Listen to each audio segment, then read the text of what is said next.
presentaciones pasadas cuando hablábamos con respecto al punto número 1 de la confesión de fe que nosotros de 1689 que nosotros creemos, en donde establece de que hay ciertas cosas que se ven a la luz de la naturaleza y la prudencia cristiana. Porque la Escritura a nosotros no nos menciona que debemos predicar con púlpito. No nos menciona, por ejemplo, cuántas veces debemos cantar en un culto. Eso se ve a la luz de la naturaleza del hombre y la prudencia cristiana. Y ahí nosotros nos vamos, por ejemplo, a 1 Corintios capítulo 14, al final de los versículos, cuando dice de que todo debe hacerse de forma decente y con orden. ¿Ya? Entonces, ¿podemos nosotros sacar toda doctrina que nosotros creamos por medio de la Escritura? De forma implícita sí la podemos sacar, pero no literalmente. Muchas cosas de las que nosotros creemos las podemos sacar así literal de lo que es la Escritura, sino que tenemos que también hacer una reflexión teológica con respecto a ciertos temas. Ahora, una de las cosas que siempre se refuta, por ejemplo, lo que son los unicitarios o algunos que no creen en la Trinidad y que preguntan y dicen, ¿en qué parte de la Biblia sale la palabra Trinidad? En ninguna parte sale la palabra Trinidad. Y nosotros creemos en la doctrina de la Trinidad. Y es una doctrina, la Trinidad. Pero la creemos aún así sin estar en la Biblia. La pregunta es, ¿cómo creemos algo que no sale en la Biblia? Y es ahí en donde entra lo que es la tradición de la iglesia. ¿Ya? Ahí es en donde entra lo que es la tradición de la iglesia. Y por medio de la tradición de la iglesia vienen lo que son los concilios. ¿Ya? Porque los concilios, ¿qué es lo que son? Es una reunión de una cantidad representativa de obispos que se juntan para discutir una doctrina particular y que está generando conflicto entre los hermanos y que debido a su importancia requieren una decisión y un consenso. ¿Ya? Ahora, ¿cómo se llegó a la conclusión de llegar a un concilio? Y ahí ese día hacía una pequeña línea de tiempo en donde colocaba cada una de las etapas de la historia de la iglesia, en donde la iglesia en algún momento fue perseguida. Y en esos momentos de persecución, la iglesia no estaba preocupada de alguna forma de definir con mayor profundidad, por ejemplo, lo que era la Trinidad. Lo creían, pero no había una profundidad clara con respecto a lo que era la Trinidad. Y cómo Dios, que dice la Escritura en el Antiguo Testamento que es uno, se relaciona con el Padre, el Hijo y el Espíritu Santo. Y cómo cada una de esas tres personas que están en una sola sustancia pueden subsistir en un solo Dios y cómo se relacionan con cada uno de ellos. No había podríamos decir, una investigación o una profundidad mucho mayor con respecto a lo que era la Trinidad. ¿Por qué? Porque estaban en persecución. Nadie en persecución siempre se va a poner a investigar o a filosofar con respecto a ciertos temas doctrinarios. Lo que uno quiere es sobrevivir.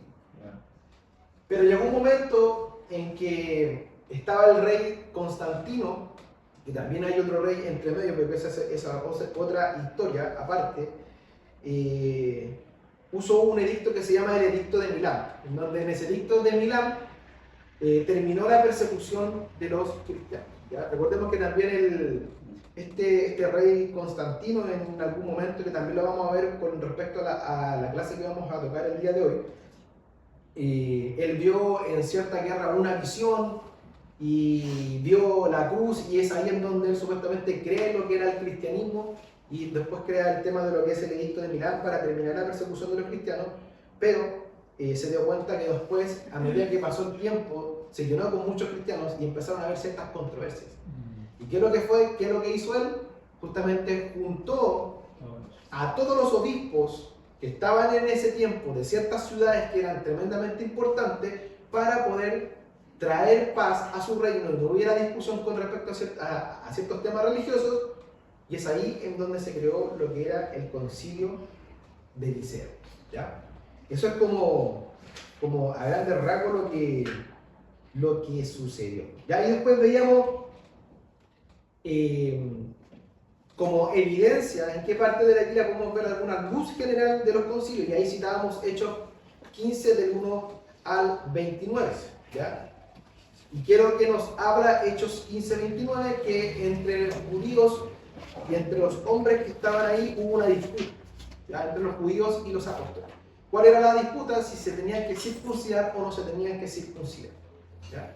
¿Y qué es lo que hicieron ellos? Convocaron a una reunión en donde dice que se discutió el tema y se definió de que no era necesario de que aquellos gentiles que se hacían cristianos tenían que ser circuncidados. Y ahí podemos sacar un concepto general. Sabemos de que el contexto de ese momento no podríamos llamarlo quizás un concilio como se da en el tiempo del concilio de Nicea, porque claramente aquí el canon de las escrituras no estaba cerrado, pero sin embargo en el concilio de Nicea sí estaba cerrado el canon de las escrituras, pero sí podemos sacar un concepto general de que sí se convocó a una reunión producto de una disputa de un tema doctrinal, ¿ya? Y de ahí nosotros podemos sacar de que sí realmente podríamos decir de que en alguna parte de la Biblia podemos ver alguna luz general para poder nosotros definir los concilios.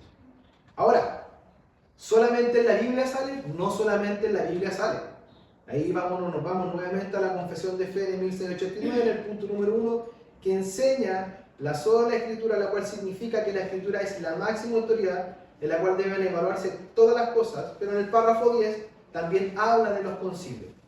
Dice, el juez supremo por el que deben decidirse todas las controversias religiosas y por la que deben examinarse todos los decretos de los concilios, las opiniones de los autores antiguos y la doctrina de los hombres, espíritus particulares y cuya sentencia deba acatar, no puede ser otra sino las sagradas escrituras entregadas por el Espíritu. A dichas escrituras, así entregadas, se reduce nuestra fe definitiva. Y aquí habla de que los concilios se deben de alguna forma someter a la máxima autoridad que nosotros tenemos, que es la Escritura. Y cualquier opinión de hombre debe someterse a la Escritura.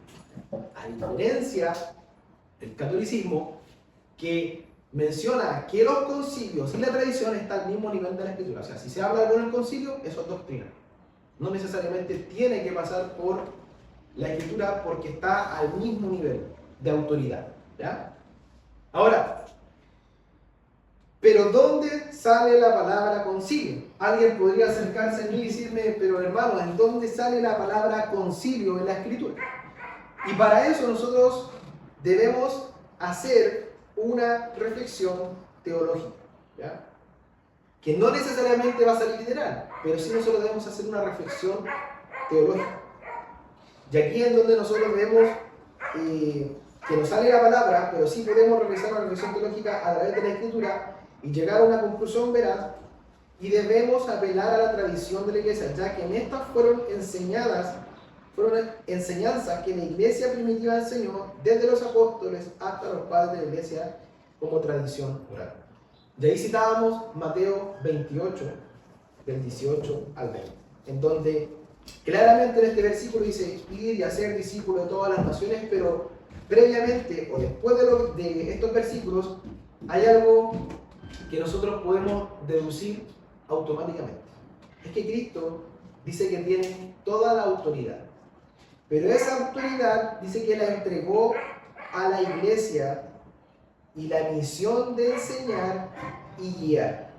¿Y qué es lo que les transmite? Les transmite lo que deben enseñar y solo lo que Él ha enseñado. Se lo voy a leer para que nosotros podamos sacar las deducciones como un poquito más rápido. Estoy haciendo todo este resumen para que podamos entender y nos vamos a introducir en esta mañana en el primer concilio ecuménico, que es el concilio de Nicea del año 325. ¿Ya? Dice Mateo 28, dice el 18. Dice, y Jesús se acercó y le habló diciendo, toda potestad me es dada en el cielo y en la tierra. Aquí hablamos claramente de que Cristo, por medio de su muerte, ahora tiene toda la potestad, toda la autoridad está sobre él, tanto en el cielo como en la tierra. ¿Ya? Dice, por tanto, ya que yo tengo la autoridad, ahora Iglesia, por tanto, le está hablando aquí a los discípulos, y de hacer discípulos de todas las naciones, bautizándolos en el nombre del Padre, del Hijo y del Espíritu Santo. Y aquí hay algo importante, dice, enseñándoles que guarden todas las cosas que os he mandado, y aquí yo estoy con vosotros todos los días hasta el fin del mundo. ¿Qué es lo que les comisionó? Predicar el Evangelio y enseñar todo lo que Jesús le había enseñado a ellos debían enseñar a nosotros. Y ahí nosotros podemos ver de que la responsabilidad de poder enseñar no cualquier cosa, sino lo que Jesús había determinado como esencial, recae en ese momento sobre los apóstoles, pero entendemos que los apóstoles eran parte de la iglesia. Y ahí nosotros podemos entender de que la autoridad, que la iglesia tiene la autoridad para cuidar lo que Jesús ha enseñado. ¿Y qué es lo que hicieron los concilios? Los concilios justamente querían proteger a la iglesia de la doctrina que había sido traspasada desde los discípulos de los apóstoles, de los padres de la iglesia, guardarla en ese momento de ciertas distorsiones y ciertas doctrinas heréticas que en ese momento se estaban dando. Y eso es lo que hace el concilio. Eso es lo que hace la iglesia, poder defender la escritura y lo que Cristo enseña, y protege también la doctrina que Cristo ha enseñado. Ahora, ¿a qué conclusión uno puede llegar? Aquí vuelvo a reiterar, nos enseña que los concilios, o sea, la iglesia, defendían lo que los apóstoles se le había sido enseñado, defendían lo que los padres de los apóstoles le habían enseñado a los apóstoles, y luego llegamos a los padres de la iglesia, y que ellos combatieron de alguna otra forma, no cosas que se inventaron o que se defendieron en el momento, sino que doctrinas ya pasadas que ya los apóstoles y que los padres de la iglesia ya habían defendido. Ahora, cuando nosotros, por ejemplo, vemos que hay dos distinciones, están los padres apostólicos y los padres de la iglesia, aquí también lo pasé en la clase pasada, que los padres apostólicos del siglo I y siglo II eran Ignacio de Antioquía, Clemente de Roma, Policarpo, y los padres de la iglesia, Ireneo, Tertuliano, Atanasio. No sé si alguna vez los han escuchado, pero es ahí en donde se hace la división de los padres apostólicos y los padres de la iglesia, ¿ya? Y debemos recordar que los padres apostólicos son los primeros testigos de la tradición apostólica viva, mientras que los padres de la iglesia consolidan la enseñanza definiendo la ortodoxia, que es la doctrina correcta, y preparan el terreno para los concilios, ¿ya? Eso es lo que nosotros repasamos y eso es lo que nosotros vimos la clase pasada. Y es ahora en donde nosotros, después de haber repasado todo este tema histórico con respecto al tema o la parte cómo los concilios se apegan a lo que es la escritura, es que vamos a pasar a lo que es el primer concilio, que fue el concilio de Nicea. Entonces vamos a pasar, antes de pasar a eso, ¿alguna duda o consulta con respecto a este resumen?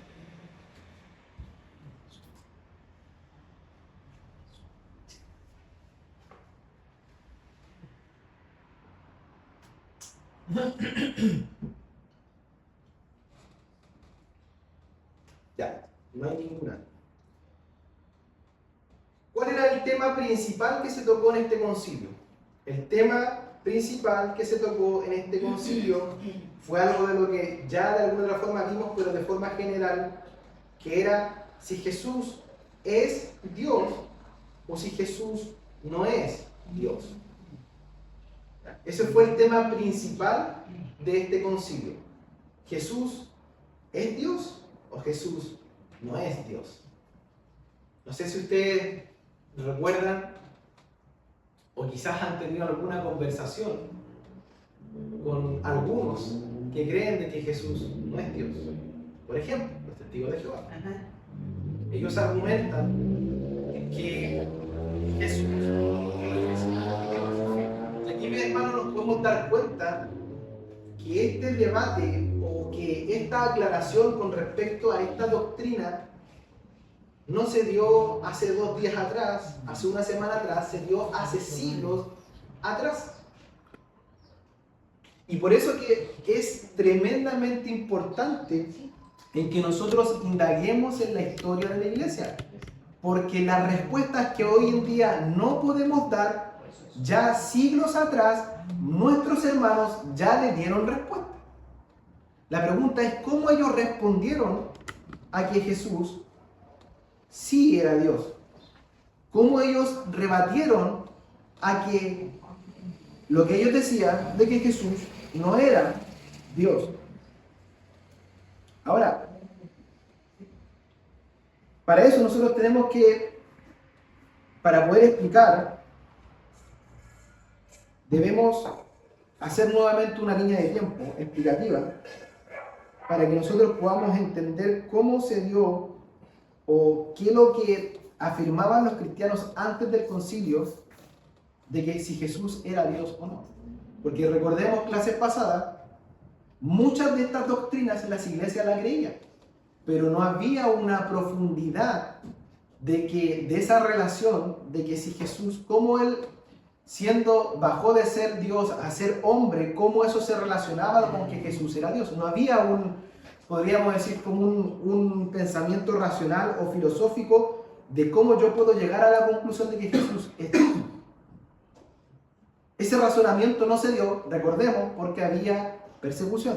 Pero ahora que había paz, empezaron, podríamos decir, los problemas y empezaron justamente las discusiones y empezaron justamente estas controversias de que si Jesús era Dios. Entonces, una de las cosas que nosotros vemos que se tocó en este concilio y que si se hace la pregunta de si Jesús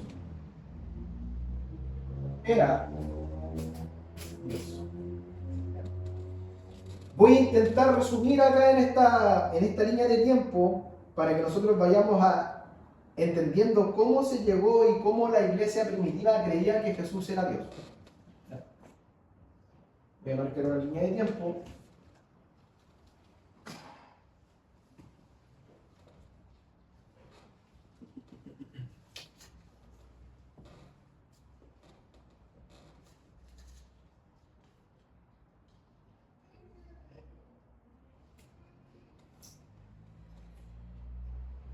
Bueno, aquí tenemos, podríamos decir en el año 0, tenemos a Jesús. Luego tenemos acá el año 33. Y luego tenemos, estas son fechas tentativas, no, mi hermano, no son fechas exactas, pero es más o menos para que nosotros podamos entender. Aquí están los apóstoles. Acá están vamos a llamarle los discípulos de los apóstoles. ¿Ya? Luego nosotros tenemos lo que es los padres de la iglesia, que normalmente fueron los que estuvieron más cerca de lo que eran los discípulos de los apóstoles. ¿Ya? Por eso que se llaman los padres de la iglesia. Luego tenemos ya aquí el año 300, aquí el año 200, y es aquí en donde ya después, por acá, en el 325 se dio el concilio de Nicea. ¿Qué particularidad nosotros tenemos, por ejemplo, en esta línea de tiempo? Que en esta línea de tiempo, acá, ¿en qué periodo nosotros estábamos? Estábamos en un periodo en donde la iglesia se estaba expandiendo, donde el evangelio por medio de Jesús y de sus apóstoles se estaba extendiendo. La pregunta... ¿El cero desde la parte de Jesús? Sí, desde la parte de Jesús. Son en realidad fechas tentativas en realidad. no son fechas exactas, pero este es un cerco. ¿Ya? Lo partimos desde acá, desde Jesús. Por eso que yo coloco. ¿Del nacimiento de Jesús? O Sí, de la del muerte? nacimiento de Jesús. Yo entiendo que es del nacimiento hasta el año 33, que puede ser la muerte de Jesús. Claro, sí, podríamos decir Y que de es. ahí empiezan los apóstoles. Exacto, sí. Sí, por eso que marqué 33, que fueron los 33 años que Jesús. En el 100 y en el 200, ¿qué periodos son, perdón? Ese es los discípulos de los apóstoles. ¿Y el 200? Acá empiezan los padres de la Padre de iglesia. la iglesia. ¿Ya? Entonces, creo que la pregunta es: ¿en este periodo se afirmaba que Jesús era Dios? Sí, sí se afirmaba que Jesús era Dios. De hecho, si nosotros vamos a la Escritura, hay varias partes de la Escritura que Jesús se le llama Dios. Y de hecho, que también lo vamos a ver más adelante, que no sé si alcancemos. Hay una parte en donde Jesús, en una discusión con los fariseos, hace llamar Yahweh. ¿Ya? Que es yo soy, aludiendo al nombre del Antiguo Testamento a quien se le llamaba Dios. Y le refuta justamente a los fariseos, que ellos consideraban a Abraham como el padre de la fe, queriendo decir: yo soy antes que Abraham, yo soy antes de aquel padre que ustedes piensan y que ustedes veneran como un padre de la fe. ¿Ya? Entonces, la pregunta es: aquí se afirma que Jesús es Dios, pero se afirma que Jesús es Dios. Pero no se profundiza con una mayor exactitud. ¿Ya? O sea, que lo que nosotros tenemos acá, como bien lo hemos mencionado, se afirma de que Jesús es Dios, lo podemos ver por medio de la Escritura, pero en realidad no se profundiza como nosotros hoy en día tenemos la profundidad con respecto al tema de que Jesús es Dios. ¿Ya? Quiero que después nosotros vemos acá en este periodo del 100 al 200. Aquí sí nosotros podemos ver afirmaciones de que Jesús es Dios en los discípulos de los apóstoles, que fueron los que estuvieron más cercanos con los apóstoles. Por ejemplo, una de las afirmaciones que nosotros podemos ver en los escritos de los discípulos de los apóstoles es, por ejemplo, que se le llama a Jesús nuestro Dios. Podemos ver, por ejemplo, que se ora a Jesús. Se ora a Jesucristo o a Jesús como si se orara a Dios. Incluso uno de los discípulos de los apóstoles, que es Ignacio de Antioquía, que es el que afirma justamente de que Jesús ora como Dios, también tenemos los escritos de Clemente de Roma, en donde habla la preexistencia de Dios. ¿Ya? Ahora, todos estos escritos, mis hermanos, son escritos antiguos, porque son escritos de los discípulos de los apóstoles. Y ellos ya en ese momento estaban afirmando de que Jesús era Dios, de que se oraba a Jesucristo como se oraba a Dios, y también afirmaban la preexistencia de Dios. ¿Y qué significa la preexistencia de Dios? De que Dios no fue un ser creado. ¿Ya? Y si bien es cierto, está engendrado por el Padre, pero no es que Él fue o de alguna forma fue creado en cierto periodo de la historia, sino que la preexistencia de Dios, que Él existía antes de la creación. ¿Ya? Porque muchos dicen de que Jesús viene a existir después de la creación. ¿Ya? Que si bien es cierto, por ejemplo, algunos creen de que sí, Cristo es engendrado del Padre, pero esa preexistencia ellos la toman como que fue creado después de la creación. Cuando nosotros vemos por medio de la Escritura que Cristo tiene una preexistencia que existía antes de la creación y que participa también en la creación justamente con el Padre. Y ahí hay un texto que muchas veces también los testigos de Jehová interpretan, cuando dice hagamos al hombre. Y eso habla de una pluralidad. Muchos dicen de que esos son términos o que los ángeles estaban con Dios creando, pero claramente nosotros podemos entender de que los ángeles no tienen el poder para poder crear. Y ahí nosotros podríamos hablar de que, cuando habla de que hagamos al hombre, en ese caso estaba la Trinidad, estaba el Padre, estaba el Hijo y también estaba el Espíritu Santo, que nosotros vemos en Génesis, que dice que se movía también por la faz de la tierra. ¿Ya? Entonces, vemos de que ya, por ejemplo, los escritos de Clemente de Roma daban a entender la preexistencia de Cristo, que existía antes de la creación y participó de la creación. Y esto concluye en que solo Dios es eterno y solo Dios puede crear. Y si Cristo era preexistente y fue y estuvo presente en la creación, y si es eterno, es Dios. ¿Ya? Esas cosas, ya los discípulos de los apóstoles, ya de alguna forma lo daban a entender y ya lo creían. Y eso nos puede dar una luz de que el tema que se discutió en el Concilio de Nicea no se creó o no se formó en el Concilio de Nicea. Ya la iglesia lo venía creyendo, pero no con una mayor profundidad como se hace en el Concilio de Nicea. ¿Ya? Por ejemplo, después nosotros nos vamos acá al año número 200.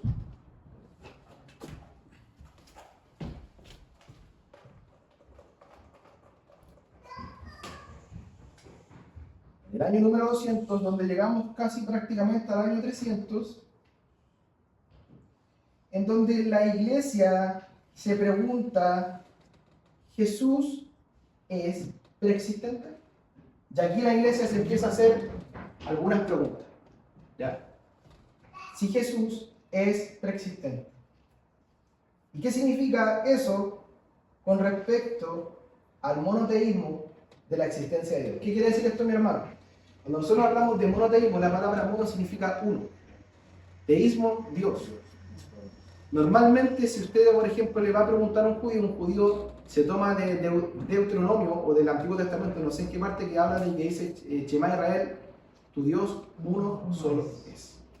¿Ya? Y eso, a eso es lo que se habla con respecto al tema del monoteísmo. Entonces, la pregunta que la iglesia se empezó a preguntar en ese momento era, ¿Jesús es preexistente? Y si es preexistente, es eterno, dice que no fue creado, ¿qué significa eso con respecto al monoteísmo, con respecto de que hay un solo Dios? Si decimos de que Jesús es Dios, ¿cómo lo relacionamos? ¿Cómo nosotros lo ocultamos? ¿Cómo nosotros llegamos a esa conclusión? La iglesia se empezó a preguntar esas cosas.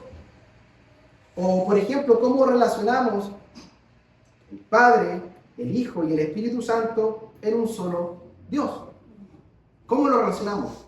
¿Son tres dioses distintos? ¿Es una sola sustancia? ¿Es un solo Dios que se aparece de tres formas distintas? No sé, ahí nosotros, mi hermano, nos podemos dar cuenta de que, si bien es cierto, la iglesia creía de que Jesús era Dios, no había una mayor profundidad a estas preguntas filosóficas. Y ahí, cuando yo hablo de preguntas filosóficas, mi hermano, es cuando uno empieza a razonar con respecto a ciertos temas doctrinales, que normalmente no vamos a encontrar una respuesta así literal en las Escrituras. ¿Y qué es lo que hace uno en ese momento? Razona. ¿Ya? Y es ahí en donde vinieron en estos temas varias personas que empezaron a opinar de forma distinta. Y es ahí en donde nace, por ejemplo, el modalismo, que le llaman. ¿Qué es el modalismo? Que una persona se manifiesta en tres personas distintas. ¿Ya? Esa es una herejía de una persona, no recuerdo el nombre de aquella persona, de que sí hay un solo Dios, pero que ese Dios se presenta como, es como que tuviera tres personalidades, como que se presenta de forma distinta. Como Dios, se presenta como Padre, se presenta como Hijo y se presenta como Espíritu Santo. Mi hermano, yo sé de que esto es un tema complejo. La Trinidad es un tema complejo de poder explicar. ¿Ya? Pero ahí, y justamente esto que es complejo hoy en día, se dio esa complejidad hace muchos años atrás y por eso se hizo el concilio para poder aclarar. ¿Se refiere a los unicitarios con el modalismo o otro? Y no recuerdo muy bien si son los unicitarios, porque ellos, si no me equivoco, ellos creen en un solo Dios, pero no necesariamente como Jesús que sea Dios. Sí, puede que sean los Igual unicitarios. está lo unitario y lo unicitario, por eso creo que el modalismo me sonaba unicitario. Pero bueno, no importa. Habría que verlo si es que se apega mucho a lo que es el tema de los unicitarios, pero lo que yo tengo entendido es que los unicitarios creen obviamente en un solo Dios, pero o sea, no creen en la Trinidad. Sí, no creo. No creen en la Trinidad y eso es como su doctrina como central, que no creen en la Trinidad. Pero acá el tema que se discutía era que si Jesús era Dios, pero inevitablemente nosotros vamos a llegar a la conclusión de que si Jesús no es Dios, tampoco obviamente hay como una Trinidad, porque la Trinidad dice de que es un solo Dios en tres personas, hablando de que los tres son la misma sustancia, o sea, los tres son Dios. Sé que es un tema complejo, mi hermano, pero es para que ustedes entiendan cómo fue la complejidad de la discusión que se dio en este concilio. ¿Ya? Entonces, ahí en ese tiempo se dio lo que era el modalismo, de que era una persona que se manifestó en tres formas. ¿Ya? Ahora, ¿quién fue la persona que lo corrigió? Fue Tertuliano, que fue justamente un padre de la iglesia, ¿ya? Y que acuña recién en el término de la Trinidad, ¿ya? Que esto fue más o menos acá, Trinidad. O sea, nosotros podemos ver de que ese término ni siquiera estaba en este periodo de la iglesia, sino que ese término se empezó a acuñar como Trinidad acá. Ahora, ¿por qué, por ejemplo, los padres de la iglesia no se dieron el trabajo de profundizar, de indagar con respecto a este tema de la Trinidad? Justamente porque los padres de la iglesia estaban preocupados de poder predicar el evangelio y evangelizar a aquellos hombres gentiles que en este caso no eran judíos, sino que eran griegos. Y ustedes entenderán de que como ellos estaban preocupados de eso, no estaban preocupados en aquella doctrina que ya anteriormente la iglesia se afirmaba, no había una preocupación. ¿Ya? Y es ahí en donde también se empieza a juntar lo que era la filosofía junto con la teología. ¿Ya? Ahora, mi hermano, muchas de las cosas que nosotros hoy en día pensamos, su causa raíz no es la filosofía, es la Biblia, la Escritura. Pero por medio de la filosofía se fue de alguna forma encaminando en cómo pensar ciertos temas doctrinales que no necesariamente la Escritura salen de forma literal y que se ocupó la filosofía para poder razonar. Filosofía no lo piensan como algo, mis hermanos, podríamos decir como satánico, sino que es una forma de poder razonar ciertas cosas. ¿Ya? Entonces, este tipo de doctrinas no se dio y la causa raíz no es la filosofía, es la Escritura, pero por medio de la filosofía se empezó a desarrollar y se empezó a llegar a estos conceptos, como por ejemplo la Trinidad. Por ejemplo, si ustedes se van a la confesión de fe, en el punto número 2, en el párrafo, no recuerdo, son uno de los últimos párrafos del capítulo 2 que habla de la Trinidad, habla por ejemplo de la sustancia. La pregunta es de dónde se sacan esas palabras, la sustancia, que es un Dios indivisible. Entonces, todas esas palabras justamente se desarrollaron, su causa raíz no es la filosofía, pero se desarrollaron por medio de la filosofía del razonamiento, de cómo nosotros llegar a un concepto que se apegue a la Escritura. Ahora, llegamos, ¿cierto?, al año 300, en donde se define, por medio de Tertuliano, lo que es la Trinidad. Y es allí en donde luego nosotros llegamos a lo que es el Concilio de Nicea. Entonces podemos ver y podemos concluir de que el Concilio de Nicea no tocó algo que se inventó en el momento, sino que fue a través de la historia, los cristianos lo creían, pero no lo profundizaron como en el Concilio de Nicea. Y para eso sirven los concilios, para profundizar, para aclarar ciertas dudas que las personas puedan tener. Ahora, ¿qué implicancias tuvo esto de que también nacieron otras herejías, como por ejemplo Arrio? ¿Qué era Arrio?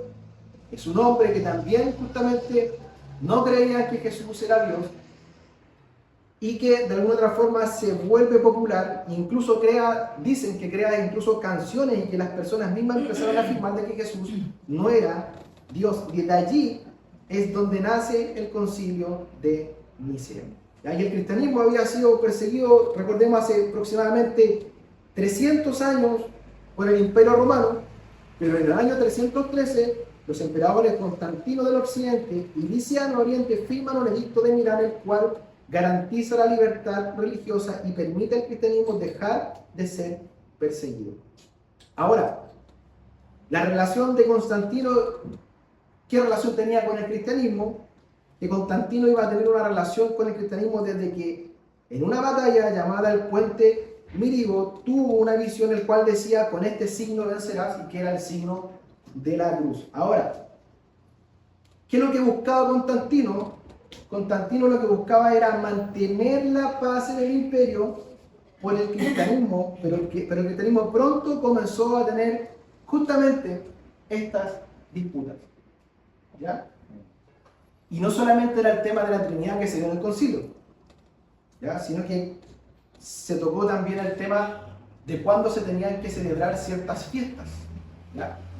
Pero el tema principal, o por la cual se convocó el concilio, era justamente por el tema de que si Jesús era Dios. Y cuando Constantino convocó el concilio de Nicea, como bien decía, había dos temas que discutían. El primero era la naturaleza de Cristo entre Arrio y Alejandro, y el segundo era respecto a cuál era la fecha en que los cristianos debían celebrar la Pascua. ¿Cuánto duró este concilio?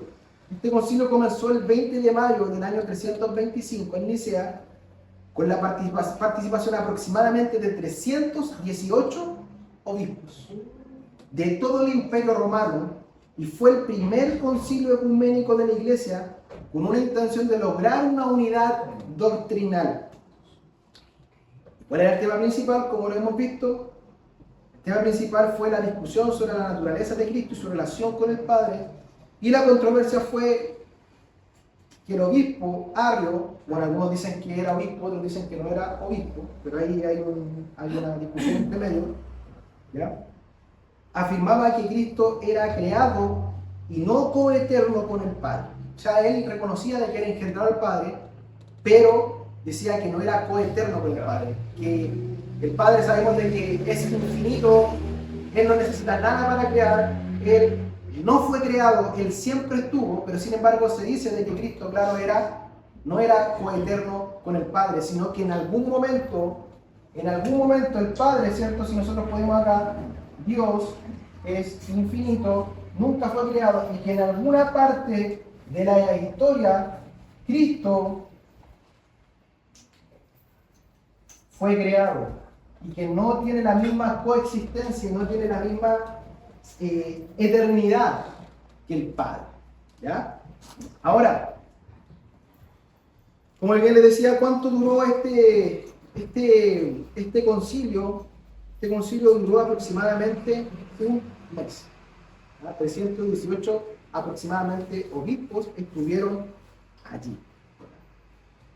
Esto hizo que el obispo Alejandro se opusiera a él, y luego Atanasio, que es otro también para la Iglesia, y el debate en el concilio duró aproximadamente un mes, llegando a la conclusión de que la doctrina enseñada por Radio no se ajustaba a la tradición que ellos habían recibido, que era la enseñanza apostólica, que era lo que nosotros estamos viendo.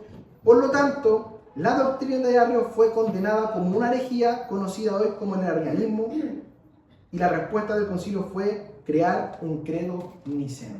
Y este es el credo que se creó para poder refutar justamente esta doctrina, y dice lo siguiente: creo en un solo Dios, Padre Todopoderoso, Creador de todo lo visible e invisible, y un solo Señor Jesucristo, Hijo de Dios, unigénito, nacido del Padre antes de los siglos, luz de luz, Dios verdadero, engendrado, no creado, de la misma naturaleza que el Padre, por quien todo fue hecho, que por nosotros los hombres y por nuestra salvación bajo el cielo, y se encarnó por el Espíritu Santo en María la Virgen, y se hizo hombre, y fue crucificado por nosotros bajo Poncio Pilato, padeció fue sepultado y resucitó al tercer día, según las Escrituras, y subió al cielo y está sentado a la derecha del Padre, y vendrá otra vez con gloria para juzgar a vivos y a muertos, y su reino no tendrá fin, y el Espíritu Santo, y en un solo bautismo para la remisión de los pecados, y en la resurrección de los muertos, y en la vida del mundo futuro. Amén. Ese fue el credo niceno de Nicea, de este concilio, que es la conclusión para poder rebatir de que Jesús sí era Dios. Era como una carta pública en donde se daba a entender de que era una herejía lo que querían estos hombres que en ese momento refutaban de que Jesús no era Dios. Le traía algunos versículos, pero no vamos a alcanzar, para poder afirmar de que Jesús es Dios. ¿Ya? Y ahí, por ejemplo, me tomaba de que Jesús es llamado directamente Dios, Juan 1.1, en donde dice que el verbo era Dios, y después Juan 1.14 dice que el verbo se hizo carne. ¿Quién fue el verbo que se hizo carne? Jesucristo. Y aquí se llama que es Dios. Juan 20.28, donde Tomás dice, Señor mío, Dios mío, ¿a quién le dice? A Jesús. Usa la palabra que en el Antiguo Testamento, o el nombre del Antiguo Testamento por el cual se clasifica de que Dios es Dios, que es Yahweh, que la traducción después en el Nuevo Testamento es Señor. Por ejemplo, tenemos Tito 2.13, donde dice nuestro gran Dios y Salvador Jesucristo. Llama a Dios a Jesucristo. Por ejemplo, Hebreos 1.8, donde dice tu trono, oh Dios, por el siglo de los siglos. Y aquí está hablando en este capítulo 1 de Jesucristo y le llama tu trono, oh Dios. Y después tenemos otros versículos más, donde Jesús comparte los atributos divinos de la misma forma como Dios. ¿Ya? Y aquí hay un punto interesante cuando dice Juan 8.58, dice, antes de que Abraham fuese, yo soy. O sea, el eco del nombre divino que se le atribuía a Dios en el Antiguo Testamento. Colosenses 2.9, el que habita toda la plenitud de la deidad. Y aquí está hablando en Colosenses de Cristo. Apocalipsis 1.8, 22, 13 dice que es el alfa y el omega, y aquí está hablando de Cristo. Donde Jesús recibe adoración, Mateo 14.33, Mateo 28.9, Juan 9.38, y recordemos que los judíos al único que le atribuían adoración era a Dios. Y aquí en esta claramente vemos que los judíos le atribuyen adoración a Jesucristo, dando a entender de que Él era Dios. Y así sucesivamente, mis hermanos, podemos seguir, pero ya estamos en el final y en la hora de esta clase. Vamos a orar al Señor para que en esta mañana nos ayude. Padre, te damos las gracias, Dios, por esta oportunidad que tú nos das de poder aprender, de poder, Señor, condensar esta historia de la iglesia, que claramente fue orquestada, claramente fue dirigida bajo tu voluntad, para llegar, Señor, a refutar estas herejías, Señor, que decían de que tú no eras Dios. Señor, gracias por aquellos hombres que dieron su vida, Señor, por juntarse y poder aclarar estas dudas y crear, Señor, y consolidar las doctrinas que hoy en día, Señor, tenemos. Señor, ayúdanos como iglesia a poder guardar la doctrina sana que viene, Señor, de Jesús, que fue traspasada a los apóstoles, luego a los discípulos de los apóstoles y luego también a los padres de la iglesia, para que hoy en día nosotros en nuestras manos podamos tener una consolidación de lo que son tus doctrinas. Gracias, Señor, por esta enseñanza. Guárdanos y límpianos de todo pecado y ayúdanos durante toda esta reunión en el nombre de Jesús. Amén.